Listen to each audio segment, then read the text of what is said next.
শিশুরাই আগামীর ভবিষ্যৎ, তাই তাদেরকে খেলামুখী করে তুলতে ও 2025 কাটোয়া ক্রীড়া উৎসবকে সামনে রেখে জাগরণী ক্রীড়া একাডেমি বাৎসরিক অ্যাথলেটিক্স প্রতিযোগিতা অনুষ্ঠিত হল কাটোয়া নেতাজি ক্রীড়াঙ্গন মাঠে।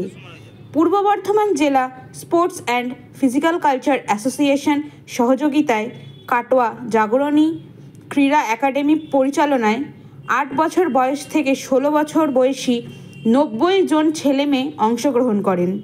100 মিটার, 200 মিটার, 400 মিটার এবং 1000 মিটার দৌড় সহ বল দৌড় ও অঙ্ক দৌড় সহ 8টি ইভেন্ট প্রতিযোগিতা হয়। এছাড়াও অভিভাবকদের দৌড় প্রতিযোগিতা হয়। প্রতিযোগিতা শেষে সকলকে পুরস্কৃত করা হয়। উপস্থিত ছিলেন কাটোয়া পৌরসভার কাউন্সিলর সুফল রাজওয়ার, কাটোয়া ডিডিসি গার্লস স্কুলের শিক্ষিকা মণিমালা ঘোষ ও প্রশিক্ষক শুভেন্দু ব্যানার্জি এবং জেলার ক্রীড়া সম্পাদক সমর দাস সহ অন্যান্যরা। এমন প্রতিযোগিতা হওয়ায় খুশি অভিভাবকেরাও। আজ এক বাৎসরিক ক্রীড়া প্রতিযোগিতার আয়োজন করেছে। এই প্রতিযোগিতায় আমাকে ওরা নিমন্ত্রণ করে এসেছে, তার জন্য তীর্থযাত্রা তার আগামী উত্তরসূরি যারা এই একাডেমিকে চালিয়ে নিয়ে যাচ্ছে তাদের প্রত্যেককে আমি আমার আন্তরিক কৃতজ্ঞতা এবং ধন্যবাদ জানাই। আচ্ছা, এই আজকে বাৎসরিক অ্যাথলেটিক্স প্রতিযোগিতা এসে কেমন লাগছে? এটা খুব ভালো লাগছে। এই জাগরণী ক্রীড়া একাডেমির অনুষ্ঠানে প্রত্যেকবারে হয়, তেমনটি এবারও বেশ উৎসাহ হচ্ছে। তবে আমাদের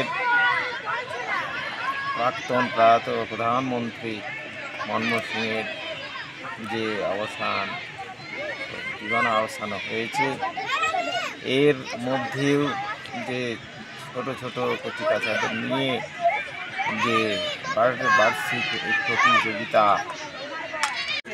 আজকে এখানে কি হলো? এখানে প্রথমেই নতুন বছরে সকলকে শুভেচ্ছা জানাই। কাটোয়া ক্রীড়া উৎসবকে সামনে রেখে জাগরণী ক্রীড়া একাডেমির আজকে এখানে বাৎসরিক যে ক্রীড়া প্রতিযোগিতা সেটি এখানে অনুষ্ঠিত হলো।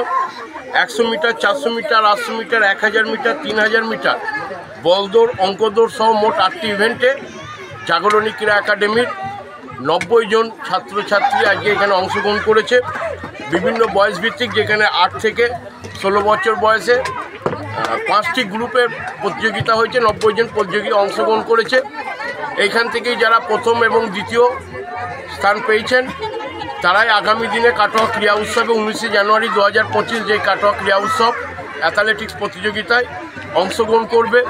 সেই সঙ্গে আমি আমার শুভেন্দুকে, আমার বন্ধুকে অসংখ্য ধন্যবাদ জানাই, যিনি অক্লান্ত পরিশ্রম করে এই জাগরণী ক্রীড়া একাডেমিটাকে এখনও পর্যন্ত পরিচালনা করছে এবং পূর্ব বর্ধমান জেলা sports and physical culture association চেষ্টা করছে সমস্ত রকমভাবেই এই খেলাধুলা অ্যাসোসিয়েশন সংস্থাগুলোকে সহযোগিতা করার।